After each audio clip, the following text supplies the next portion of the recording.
구독과 좋아요로 여러분의 마음을 표현해 주세요.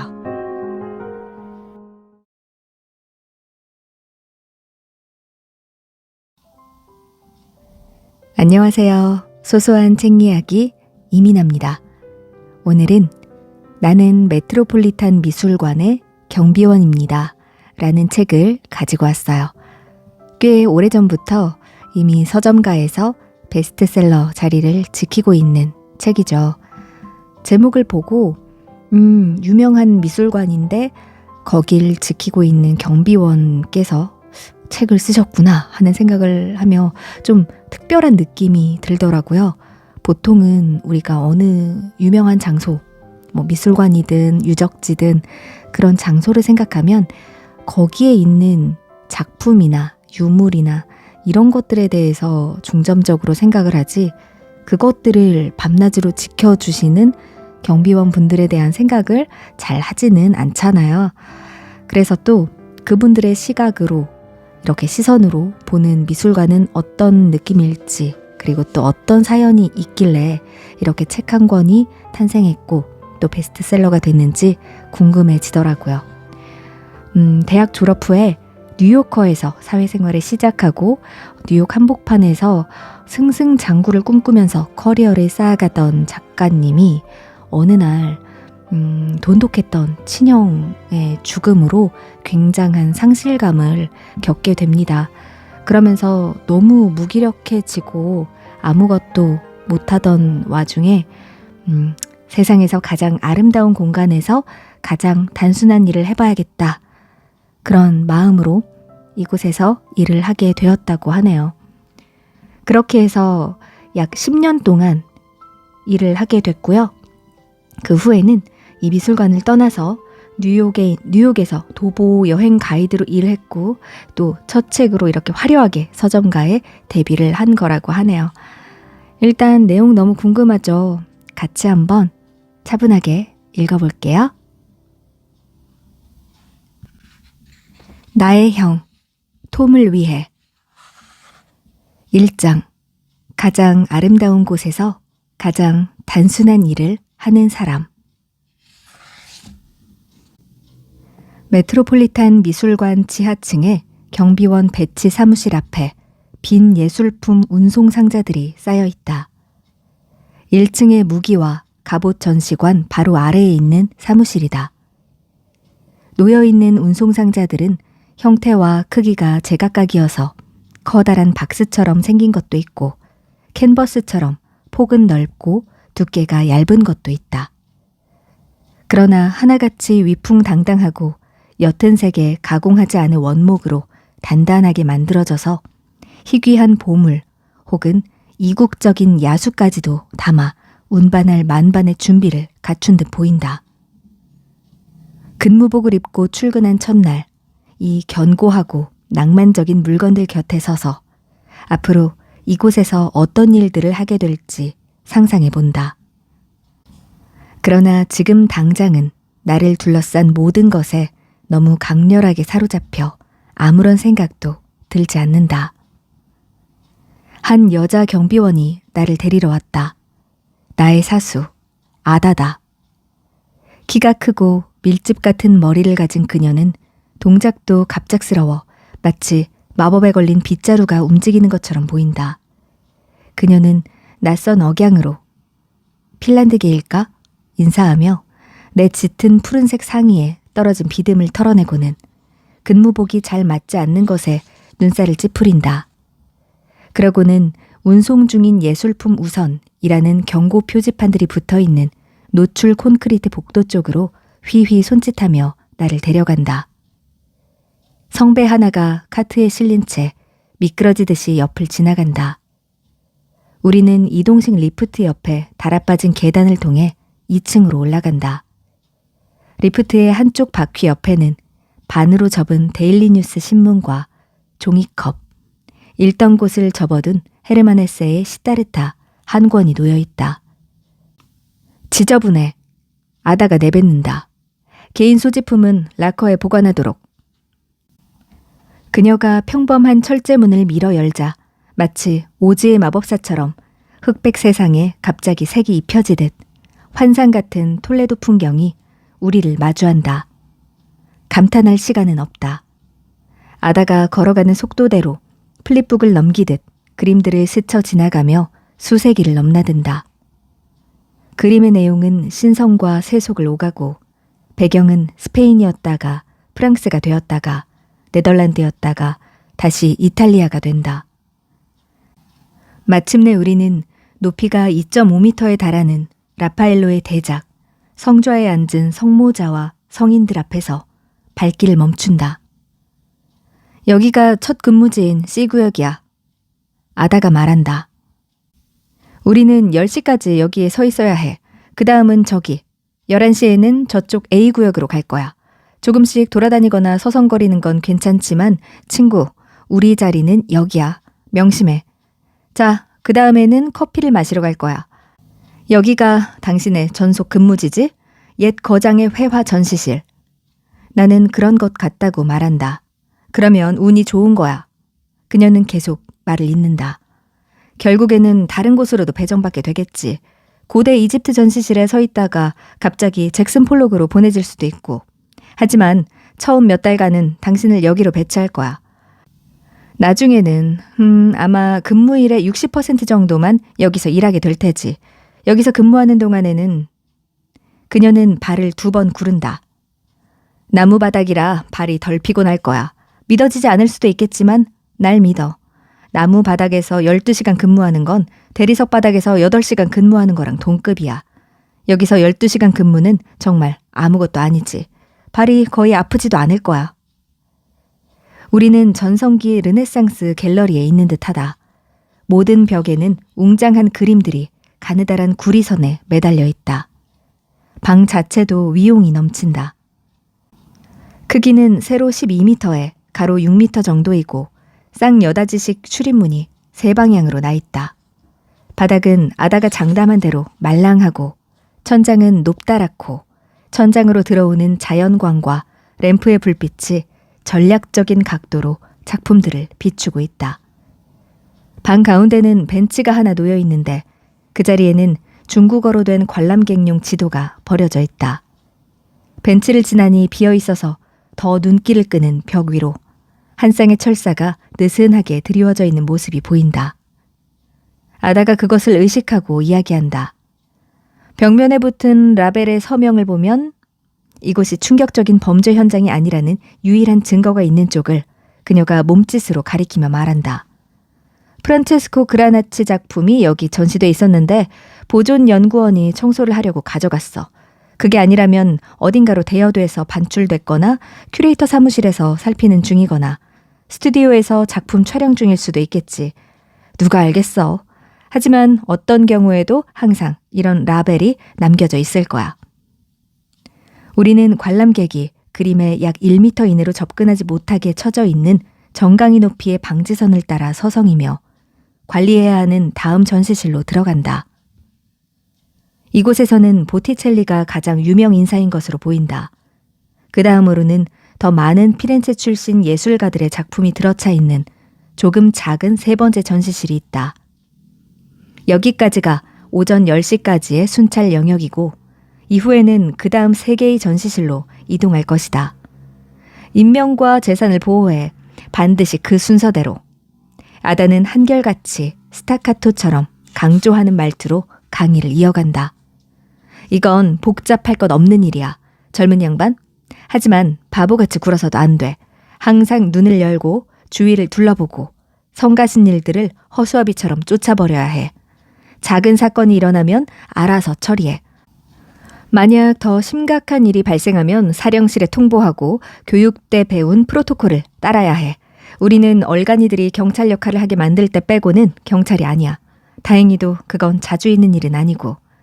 아침이니까 우리가 가장 먼저 해야 하는 일이 몇 가지 있는데 라파엘로 전시실 쪽으로 돌아간 아다는 까치발을 들고서는 관람객용 계단으로 통하는 유리문을 열쇠로 열었다.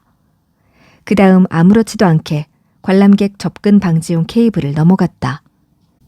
놀라운 범죄 현장을 목격하는 느낌이다.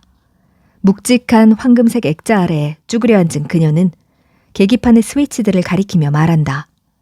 보통은 심야에 근무하는 야간 순찰대가 조명을 켜둘 테지만 만약 아니라면 그녀가 스위치 6개를 한 번에 내리자 우리가 서 있는 곳은 길고 어두운 터널이 되고 벽에 걸린 르넥상스 그림들은 뿌연 은빛 범벅이 되었다.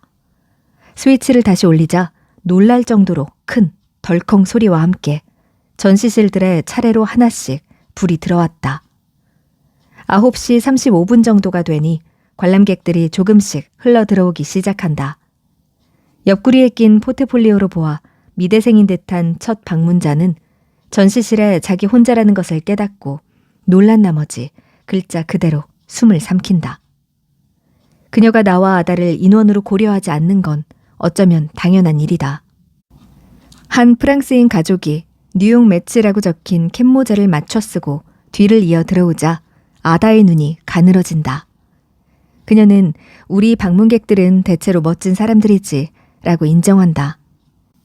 하지만 여기 그림들은 매우 오래됐고 손상되기 쉬워. 이걸 알고도 사람들은 아주 바보 같은 짓을 할 수 있지. 어제는 아메리카 전시관에서 일했는데 하루 종일 사람들이 애들을 3마리 청동 곰 동상 위에 앉히고 싶어 했어. 상상이나 할 수 있어? 여기 옛 거장 전시관은 훨씬 낫지. 아시아 미술 전시관만큼 조용하진 않지만 19세기 전시관에 비하면 식은 죽 먹기야. 물론 어디에서 일하든 생각 없이 다니는 사람들을 주의해야 해. 저기 좀 봐. 바로 저쪽. 복도 건너편에서 프랑스인 아버지가 방지선 너머로 손을 뻗어 라파엘로 풍의 디테일을 가리키며 딸에게 설명하고 있다. 무슈! 아다는 필요한 것보다 약간 더 크게 소리친다. 실브 플레! 그렇게 가까이는 안 돼요. 잠시 후 나이 든 남자가 익숙한 근무복을 입고 어슬렁거리며 들어온다. 오, 잘됐다. 우리 훌륭한 동료 알리 씨. 아다가 그 경비원을 보면서 말한다. 최고의 경비원 아다. 그는 그녀의 말투를 바로 캐치하고 같은 리듬으로 대답한다.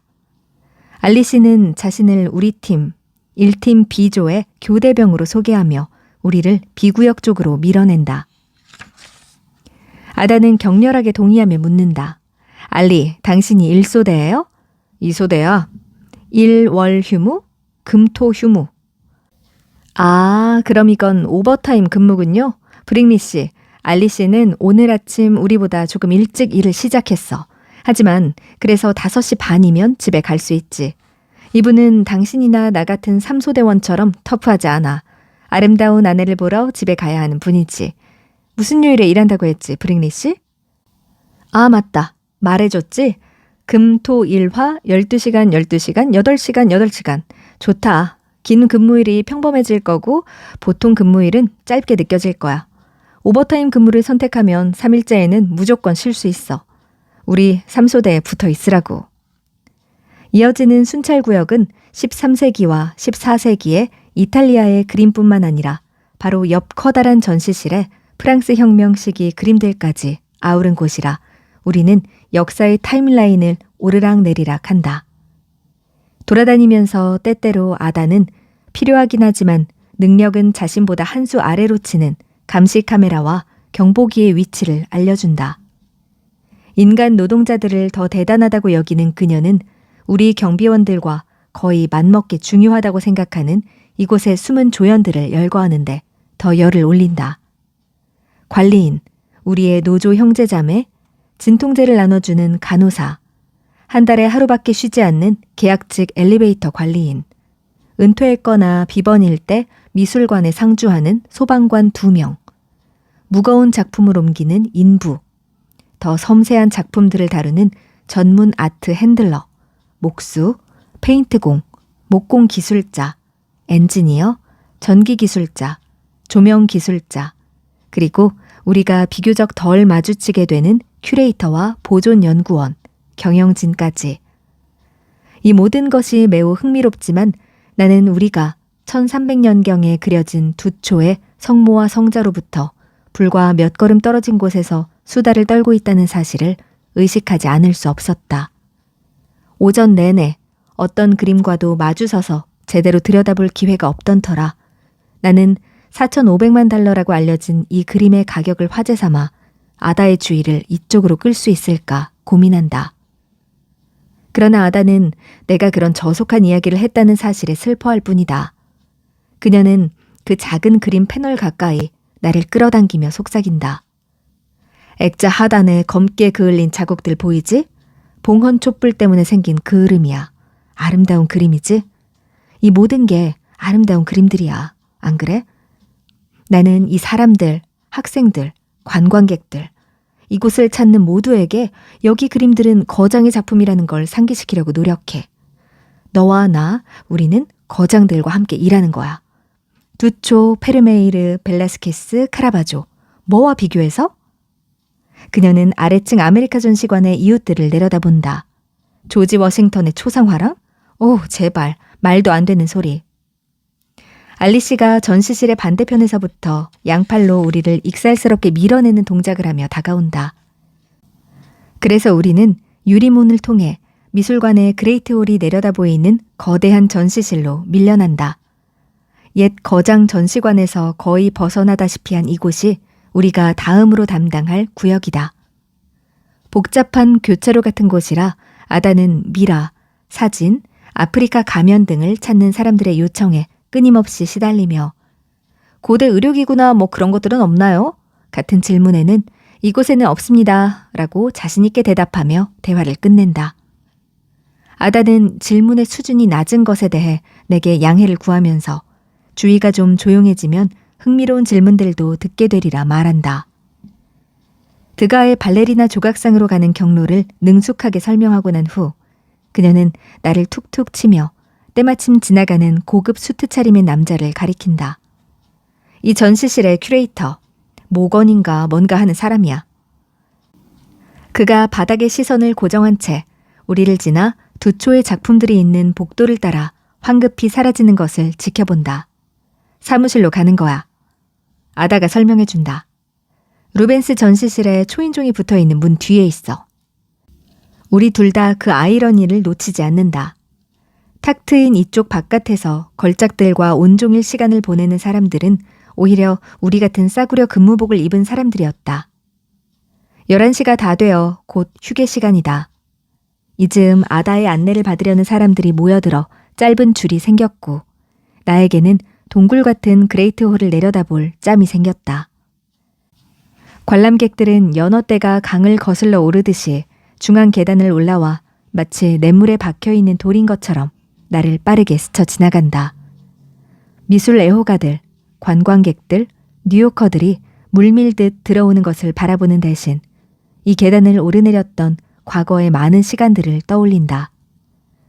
그들 대부분은 세상의 축소판과도 같은 이 미술관에서 보낼 수 있는 시간이 터무니없이 짧다고 느낄 것이다. 이곳에서 보낼 나의 시간은 더는 짧을 필요가 없다는 사실에 새삼 놀란다. 누구도 매트를 처음 방문했던 때를 잊지 못한다. 그때 11살이었던 나는 어머니와 함께 시카고 외곽에 있던 우리 집에서 뉴욕으로 여행을 왔다. 머나멀게 들리는 어퍼 이스트 사이드라는 곳까지 지하철을 타고 갔던 긴 여정과 동화책 같았던 동네의 느낌이 기억난다. 제복을 입은 문지기들, 자랑스럽게 솟아있는 브라운스톤 아파트들, 파크 애비뉴, 메디슨 애비뉴에 이어 5번가까지 넓고 유명한 거리들, 입구의 넓은 돌계단이 처음 본 매트의 모습이었던 것으로 유추하면 우리는 이스트 82번가를 따라 미술관으로 향했던 것 같다.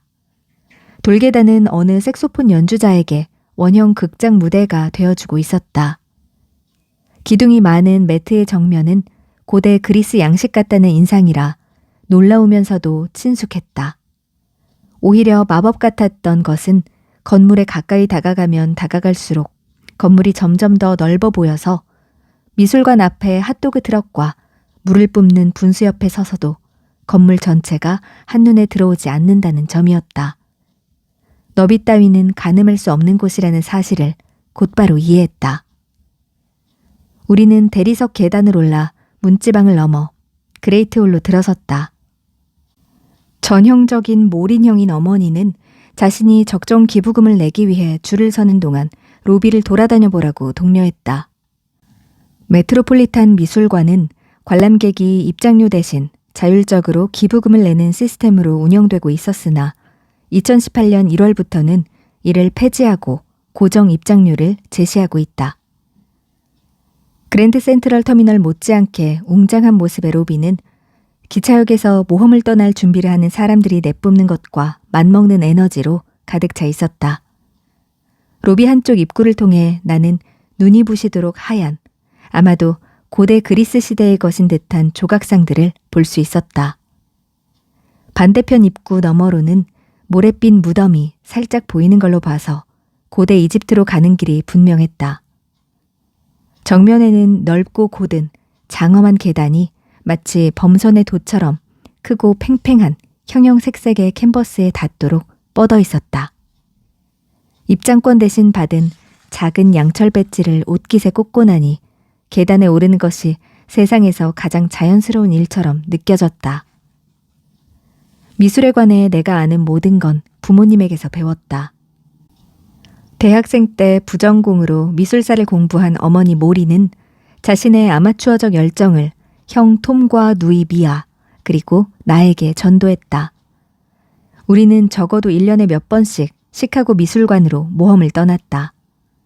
그곳에서 마치 도둑질을 준비하는 도굴꾼들처럼 가장 마음에 드는 그림들을 고르며 살금살금 걸어다니곤 했다. 어머니는 시카고 극단 소속 배우였는데 시카고 극단에 관해 조금이라도 들어본 사람이라면 그것이 화려하거나 영화롭기보단 근면과 굳은 믿음으로 사는 삶이라는 것을 알 것이다. 어머니와 함께 차를 타고 시내로 나가면 배우 친구들이 그녀를 모린이 아니라 모라고 부르며 반기던 순간들이 기억에 남아있다. 또한 공연장에 불이 꺼지고 무대 조명이 밝아지는 장면을 보며 밖에서 울리는 차들의 경적에도 아랑곳하지 않고 이 신성한 놀이가 계속될 수 있는 충분한 공간이 세상에 늘 있다는 것을 깨닫던 날들이 생생하다. 집에서는 어머니의 큰 침대에 다 같이 모여 앉아 모리스 샌닥의 그림책을 읽곤 했는데 거대한 괴물이 튀어나와 우리 머릿속에서 한바탕 소동을 벌이게 만드는 이 책이 예사롭지 않다고 생각했다. 미술은 달빛 가득한 다른 세계에 속한다는 인상을 갖게 되었고 여기에는 어머니의 영향이 컸다. 아버지는 좀 더 완고한 사람이었지만 우리에게 나름대로 여러 교훈을 주었다. 시카고 사우스 사이드의 지방은행에서 일했던 아버지는 세상의 모든 미스터 포터들을 본능적으로 경멸하는 현대판 조지 베일리였다. 아버지는 일과가 끝난 뒤 집에 있던 업라이트 피아노를 몇 시간이곤 연주하곤 했다. 그는 피아노를 사랑했다. 한동안 자동차 범퍼에 피아노라고만 적힌 스티커를 붙여놓을 정도였다.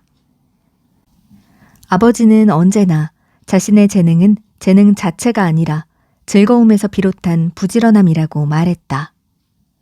그래서 비록 뛰어난 실력을 갖추진 못했지만 그가 존경하는 음악인의 양대 산맥인 바흐와 듀크 엘링턴의 음악을 다소 불안정할지언정 수줍어하지 않고 연주했다.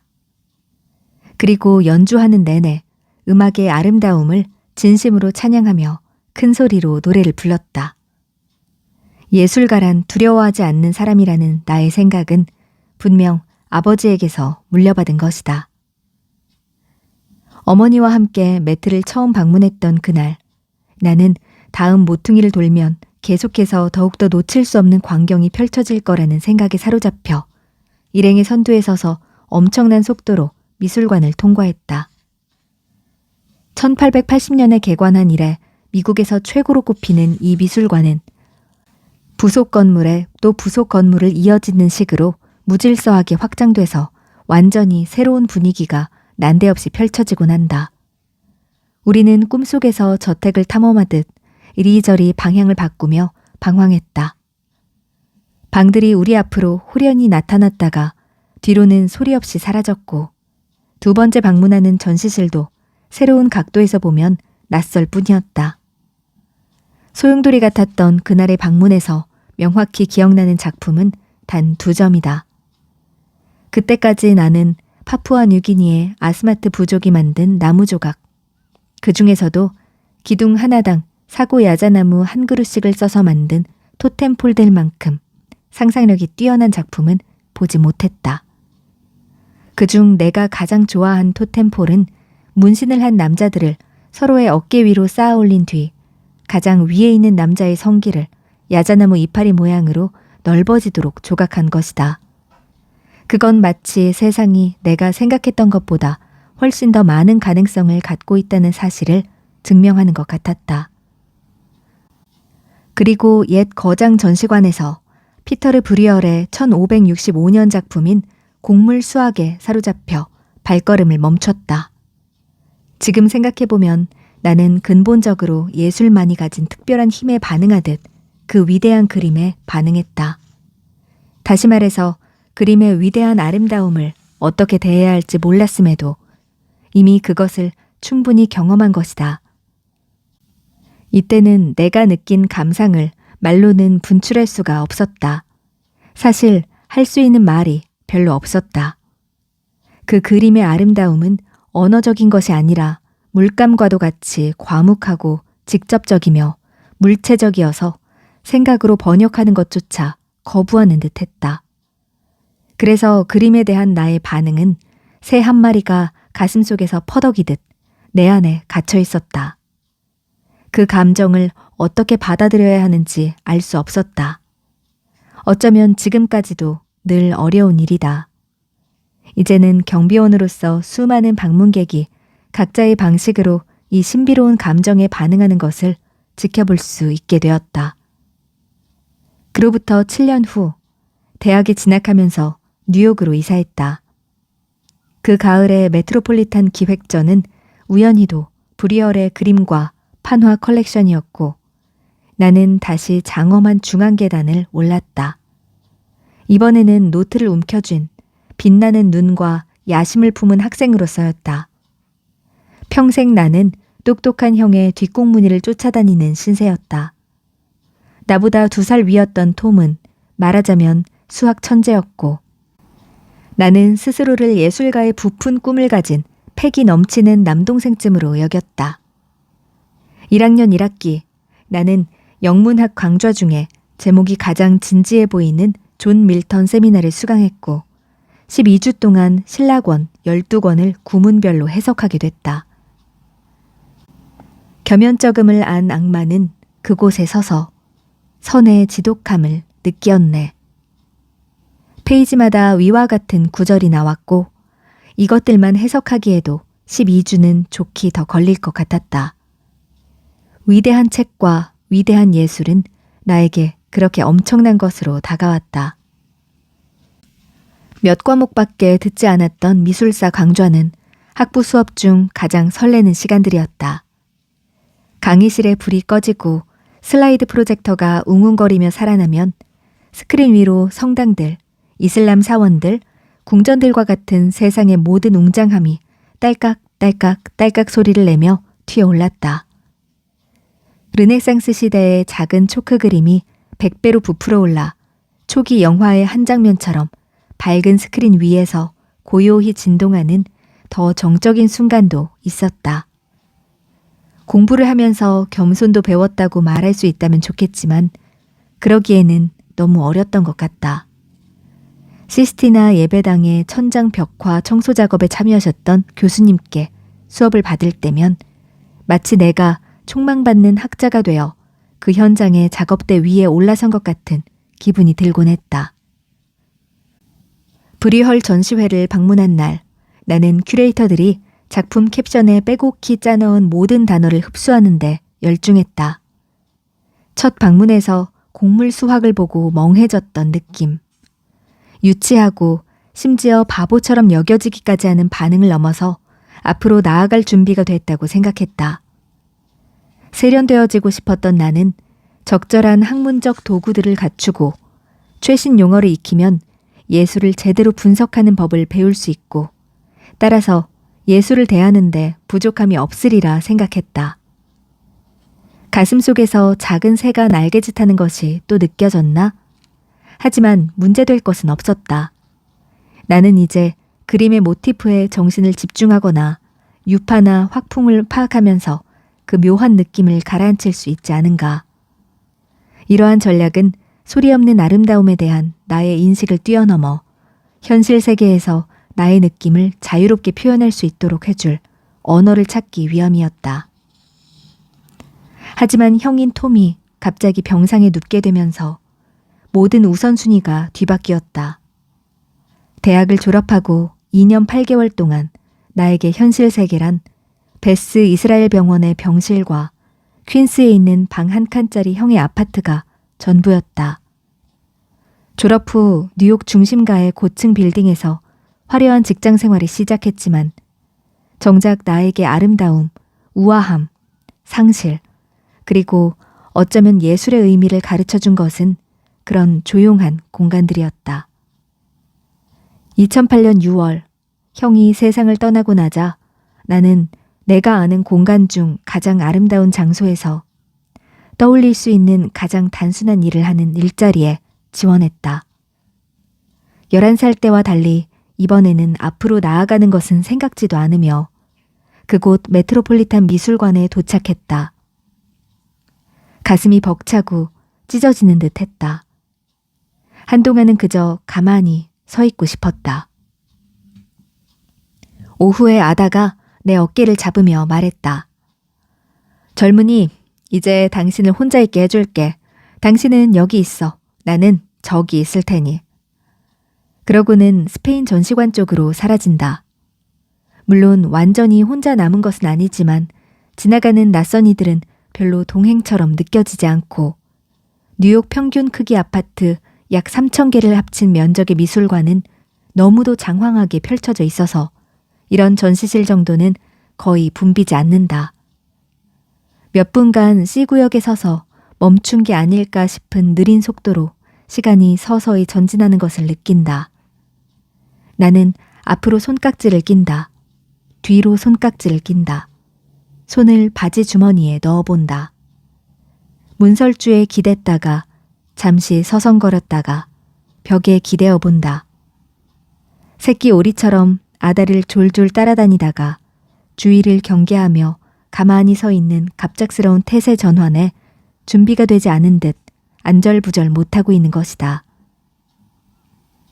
생각해보니 지난 몇 주 동안 형이 죽은 뒤 처음으로 내 삶이 방향을 잡았다고 느끼게 해준 일들을 지나오고 있었다.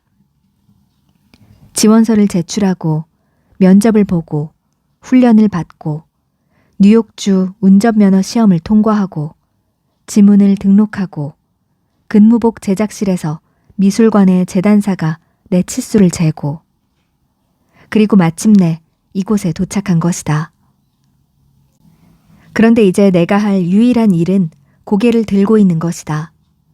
망을 보는 것, 두 손은 비워두고 두 눈은 크게 뜨고 아름다운 작품들과 그것들을 둘러싼 삶의 소용돌이 속에 뒤엉켜 내면의 삶을 자라게 하는 것. 이는 정말 특별한 느낌이다. 기나 길게 느껴진 몇 분이 더 지난 후 나는 이것이 진정으로 나의 역할이 될 수 있겠다고 믿기 시작한다. 네, 나는 메트로폴리탄 미술관의 경비원입니다. 그중 1장, 가장 아름다운 곳에서 가장 단순한 일을 하는 사람을 읽어봤습니다. 네, 이렇게 번역한 책들의 특징은요, 대체로 문장이 좀 길어요. 외국의 스타일이라고 할 수 있을 수도 있을 것 같고 작가님마다의 특징일 것도 같아요. 한국 작품 중에서도 지난번에도 어떤 작가님이었죠? 굉장히 정보라 작가님, 네, 정보라 작가님의 책도 호흡이 좀 길었었죠. 마치 랩을 하듯이 길었던 긴 문장들이 있었는데 이번 책 역시 묘사가 풍부하고 아무래도 미술관에 관한 이야기를 하다 보니까 감정이든 풍경 묘사든 그런 동선에 대한 묘사 이런 것들이 굉장히 자세하게 되어 있는 그런 글귀였습니다. 그래서 그런지 그 문장들을 읽을 때 약간 더 집중해서 신경을 쓰면서 낭독을 했던 것 같아요. 형의 죽음으로 굉장한 상실감에 빠져있던 패트릭 브릭니 작가가 다시 오랜만에 뭔가 삶의 방향을 잡아가기 시작한 그런 내용이었습니다. 이 책은 총 13장으로 되어 있어요. 13장까지 되어 있고 제목들을 읽어드리면 방금 1장 가장 아름다운 곳에서 가장 단순한 일을 하는 사람, 2장 완벽한 고요가 건네는 위로, 3장 위대한 그림은 거대한 바위처럼 보일 때가 있다, 4장 사치스러운 초연함으로, 5장 입자 하나하나가 의미를 갖는 드문 순간, 6장 예술가들도 매트에서는 길을 잃을 것이다. 매트가 메트로폴리탄 미술관의 약자인 것 아시죠? 7장 우리가 아는 최선을 다해, 8장 푸른색 근무복 아래의 비밀스러운 자아들, 9장 예술이 무엇을 드러내는지 이해하려고 할 때, 10장 애도의 끝을 애도해야 하는 날들, 11장 완벽하지도 않고 완성할 수도 없는 프로젝트, 12장 무지개 모양을 여러 번 그리면서, 13장 삶은 우리를 내버려 두지 않는다. 네, 이렇게 되어 있어요. 제목들도 굉장히 뭔가 감각적인 그런 예술적인 느낌의 그런 표현들이 많은 것 같습니다. 사치스러운 초연함으로 이런 것들, 완벽한 고요가 건네는 위로. 저는 이 중에서 8장 푸른색 근무복 아래의 비밀스러운 자아들 부분을 빨리 읽어보고 싶더라고요. 네, 굉장히 궁금해지는 그런 내용이죠. 푸른색 근무복 입은 분들 보면 사실 제복이라는 게 입고 있으면 그들 안에서는 굉장한 여러 가지의 그런 것들이 있지만 바깥에서 보면 뭔가 동일한 단체, 그룹으로 보이잖아요. 그래서 군인들